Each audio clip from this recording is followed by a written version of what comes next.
再来关心高雄左营南马溪地区的立委选举，因为现任的民进党一位立委刘世芳无要竞选连任，有风声讲民进党当个考虑要提名凤山区无党籍议员黄捷，也毋过有民进党的议员是好友党，应该爱先考虑共选区有议员的同志。黄捷嘛讲伊无接到定询，无了解，也毋过伊尊重民进党的决定。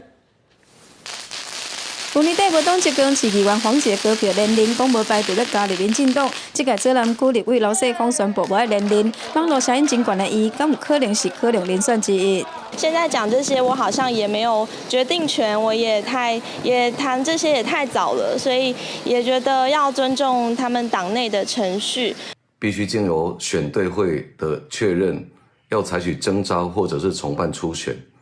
且要提交到中执会做最后的确认。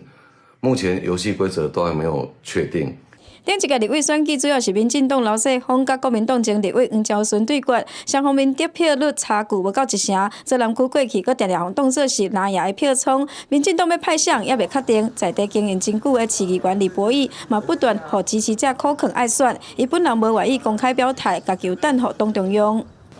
我想还是让党中央保持最大的弹性哈，因为中执会目前还没有讨论，那到底是征召还是重办初选？个人还是建议中央党部应该考量在地性跟民进党籍党内的同志，让这一区的人选能够顺利的产出。民进党内某人认为应该先为内部找才会当合作，离国民党的人选其实嘛也未确定。不管他们填写出来，我们自己都要做好准备，在党内初选这个机制上能够公开、公平、公正的一个初选机制。国民党嘛有整合困难，初步了解，除了陈美娟，还有前立委会副主委张显耀，国民党高雄市议员李美珍等5个人有意愿参选。高雄市党部嘛传出28号暗时要请因来讨论，恐惊还是要透过初选来决定。记者王柳婷、陈hen坤报道。桃园机场。